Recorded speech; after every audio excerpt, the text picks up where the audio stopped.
Halo, salam jumpa kembali dengan saya, Frankie Benedictus Ola. Kali ini kita akan membahas tentang modul belajar penggunaan Saphira untuk perancangan HVAC. Modul ini diperuntukkan bagi mahasiswa-mahasiswi yang mengambil mata kuliah Desain Lingkungan Bangunan 2, namun juga tidak menutup kemungkinan mahasiswa-mahasiswa dari angkatan yang lain ataupun mungkin dari universitas yang lain bisa menggunakan modul ini untuk pembelajaran. Modul ini akan terbagi menjadi beberapa bagian. Yang pertama, kita akan belajar tentang instalasi dan interface dari Saphira sendiri. Kemudian di bagian kedua nanti kita akan belajar tentang modeling. Bagian ketiga kita akan belajar tentang setting. Dan bagian keempat kita akan belajar tentang bagaimana membaca hasil dari simulasi menggunakan Saphira. Serta yang terakhir kita akan ada modul untuk bagaimana menghitung beban AC untuk bangunan yang kita desain. Video kali ini kita akan membahas hanya di bagian pertama, kemudian nanti akan dilanjutkan dengan video-video berikutnya. Bagian yang pertama kita akan membahas tentang instalasi dan user interface. Saphira ini adalah sebuah plugin untuk software SketchUp, ya, plugin software SketchUp yang digunakan untuk menghitung energi, digunakan untuk menghitung konsumsi energi dari sebuah bangunan dari desain atau skematik desain yang sedang dibuat oleh teman-teman. Engine atau mesin yang digunakan oleh Saphira untuk menghitung penggunaan energi tersebut sudah menggunakan engine yang sangat dipercaya oleh banyak ilmuwan ataupun peneliti, yaitu menggunakan energi plus. Sehingga hasil yang keluar atau yang diperoleh dari menggunakan studi simulasi Saphira dapat kita percaya dengan baik tingkat validitasnya. Nah, yang pertama, pastinya karena dia terintegrasi dengan SketchUp, sehingga teman-teman juga harus memiliki software SketchUp terlebih dahulu. Kalau kita bicara tentang software seperti ini, maka pastinya diusahakan memiliki software yang asli, ya, software langganan yang asli, SketchUp-nya. Karena misalnya kita beli di SketchUp, nanti otomatis kita juga akan mendapatkan kemudahan atau mendapatkan lisensi untuk menggunakan Saphira di SketchUp.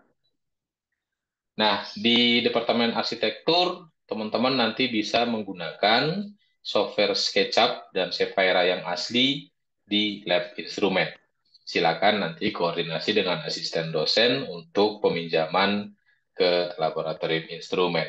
Karena nanti di akhir akan ada modul latihan yang harus dikerjakan oleh teman-teman yang mengikuti pelatihan ini. Nah, setelah teman-teman memiliki SketchUp atau punya SketchUp, teman-teman akan mendownload plugin SketchUp yaitu Saphira. Ya, teman-teman bisa ke sini atau cari saja di internet gitu ya. Saphira plugin atau download Saphira, nanti Anda akan diarahkan ke ini ya, support.saphira.com dan seterusnya. Di sini ada dua pilihan, teman-teman, apakah mau download yang for Macintosh ataukah mau yang untuk Windows. Setelah teman-teman download, akan muncul file seperti ini ya. SketchUp for SketchUp, Saphira for SketchUp.msi. Teman-teman silakan run as administrator untuk nanti diinstal. Tapi jangan lupa sebelum menginstal Saphira, SketchUp tidak boleh dalam kondisi berjalan, ya, tidak boleh dalam kondisi hidup di komputer Anda. Jadi harus dimatikan dulu SketchUp-nya, baru kemudian diinstal Saphira-nya supaya dia tidak crash, begitu ya. Oke. Nah, setelah instalasi, nanti kemudian ketika teman-teman setelah instalasi dan kemudian menjalankan SketchUp, akan muncul satu window kecil seperti ini ya, plugin seperti layaknya teman-teman kalau menginstal plugin akan muncul window seperti ini ya tambahannya. Ini logo Zephyra di atas ini. Nah, logo ini kalau kemudian kita klik seperti ini, muncul window yang berkaitan dengan plugin Zephyra. Nah, ini agak loading sebentar. Ini sangat tergantung dari koneksi internet teman-teman. Ya, jadi kalau koneksi internetnya bagus, maka loadingnya akan cepat. Tetapi dalam beberapa kasus itu kalau koneksi internetnya jelek, maka dia akan tidak bisa login, ya, tidak bisa loading Windows-nya, window untuk pluginnya ini. Lama sekali baru kemudian muncul. Nah, ini koneksi internet saya berarti sedang tidak terlalu bagus kalau dilihat dari lama waktu. Baik, nah ini sudah muncul, ya. Pertama saya akan jelaskan dulu untuk interface yang ada di plugin ini. Yang pertama di atas di sini kalau kita lihat di paling pojok sebelah kanan di sini ada energi dan daylight. Nah, bagusnya Zephyra teman-teman juga bisa sekaligus untuk menghitung daylight dengan menggunakan model yang ada di SketchUp. Ya, jadi kalau misalnya ini kita klik akan muncul pilihan. Kita mau menganalisis apa? Apakah energi dan daylight? Ataukah hanya mau menganalisis tentang daylight? Ataukah hanya mau menganalisis tentang energi saja? Nah, ini silakan pilihan. Defaultnya ada di energi dan daylight. Kemudian di sebelah kanannya ada tombol pengaturan. Nah, di sini yang teman-teman harus rubah secara default satuan unit yang digunakan untuk model Zephyra ini adalah US. Dalam artian di sini dia menggunakan ukuran foot, ya kaki. Nah, kita harus rubah menjadi metrik supaya mudah kita membacanya. Karena kan kita di Indonesia terbiasa dengan satuan meter, ya, satuan meter dan sentimeter dan seterusnya. Sedangkan untuk satuan kuat cahayanya, karena kita terbiasa dengan lux, maka harus dirubah menjadi lux. Defaultnya dia menggunakan foot candles. Ya, kita rubah menjadi lux. Kemudian di bawahnya lagi ada uh, daylight untuk daylight simulasinya, apakah ambient bouncingnya itu mau 2, 3, atau 4. Semakin tinggi nilai yang kita pilih, maka akurasinya akan semakin baik, tapi kecepatan analisisnya semakin lambat. Ya, karena akurasi tinggi, maka dia butuh waktu yang lebih lama untuk melakukan simulasi. Sedangkan yang dua itu kebalikannya ya, analisisnya cepat, hasilnya keluar cepat, tetapi akurasinya sangat rendah. Kemudian di bawahnya lagi ada tentang grid resolusi ya. Jadi dalam 10 meter persegi misalnya, apakah mau dibagi dengan sangat rapat, itu berarti kita pilih yang high, misalnya dia membagi gridnya menjadi setengah meter begitu, ataukah mau menggunakan yang low. Jadi misalnya dia bagi jadi 2 dari 10 meter, dia bagi menjadi gridnya 2 meter, 2 meter, 2 meter, dan seterusnya. Sama dengan ambient bouncing, grid resolution ini juga akan menentukan lama waktu untuk simulasi. High berarti semakin lama simulasinya, low berarti semakin cepat simulasi. Tetapi dari pengalaman saya, hasil simulasi Sapphire ini jauh lebih cepat daripada Dialux. Ya, nah silakan. Ini bisa menjadi opsi kalau misalnya teman-teman nggak mau kerja 2 kali ya. Daylight-nya harus pakai Dialux, nanti energinya harus pakai ini ya, misalnya seperti itu ya. Nah, teman-teman bisa langsung menggunakan Sapphire untuk daylight. Sayangnya dia belum untuk artificial lighting. Ya, untuk artificial lighting teman-teman harus kembali menggunakan Dialux. Kemudian di bawahnya, di bawah dari tombol energi and daylight, sini ada upload to Sapphire. Ini nanti akan kita gunakan untuk uh, kalkulasi yang lebih detail atau opsi-opsi pengaturan model yang lebih detail.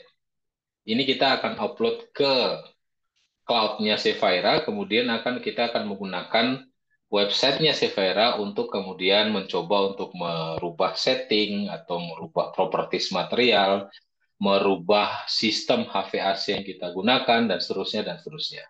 Di sana pun kita bisa melakukan studi komparasi di website. Nanti kita akan lihat di modul yang paling akhir. Perhitungan HVAC pun menggunakan cara ini, ya. Jadi diupload dulu ke Cloud Sapphire, kemudian nanti kita akan analisis di sana. Hasil analisis akan kita gunakan untuk menghitung berapa sih load AC kita. Ya. Di bawahnya ada Open and Daylight Simulation. Ini kalau Anda ingin mensimulasi daylight-nya seperti apa di sini. Tetapi memang di modul ini kita hanya fokus membahas terkait dengan pemanfaatan Sapphire untuk HVAC. Nah, kemudian di bawah lagi ada tab ini ya, Entity Palette. Ya, kalau kita klik dia akan muncul seperti ini. Jadi di sebelah kiri ada Show Entity Types. Jadi di sini ada kelihatan ini ya. Kalau nanti kita melakukan assignment di modeling yang di SketchUp, nanti di sini akan keluar mana yang roof, ada berapa buah ya, berapa buah nanti kelihatan di sebelah kanan. Ya, di sebelah kanan ada kelihatan roof-nya ada berapa surface, floor-nya ada berapa surface, wall-nya ada berapa, dan seterusnya, dan seterusnya. Ya, ketika kita mengklik Show Entity Types, nanti di modeling SketchUp-nya akan keluar ya pendefinisian materialnya. Nanti kita akan bahas di modul setelah ini. Kemudian di bawah Entity Types di sini ada analisis ya. Ada tab untuk analisis. Di sini nanti ada pilihan apakah kita mau menggunakan office, pilihan tipologi bangunannya ya, office, residential, school, dan seterusnya. Nanti tinggal pilih. Kemudian juga di sebelah kanannya ada pilihan mau lokasinya itu ada di mana ya. Ya, lokasinya ada di mana ya. Nah, untuk di Indonesia itu sayangnya tidak semua lokasi spesifik itu ada karena nanti ini akan berkaitan dengan data iklim yang akan digunakan untuk menganalisis kasus kita. Jadi seperti misalnya Yogyakarta itu enggak bisa ya. Kita enggak bisa pilih Yogyakarta. Kita pilih Yogyakarta tetapi data iklim yang dia pakai adalah data di Bandara Ahmad Yani, Semarang. Ya jaraknya 90 kilo ya. Nah, itu ya nanti jadi tidak semua kota persis nanti di kota tersebut ya. Nanti kita akan kelihatan pada saat ini terakhir. Setelah kita ketik di sini kotanya apa, nanti keluar ada pilihan, kemudian kita set location-nya di mana. Kemudian di bawahnya lagi ada properties. Nah, di bawahnya ada properties. Nah, properties ini berkaitan dengan setting material kita dan juga berkaitan dengan standar yang mau dipakai, sistem yang mau dipakai ya. Nah, nanti akan dijelaskan lebih detail di modul ketiga. Nah, ya, seperti ini ya isinya. Nanti kita klik akan muncul seperti ini.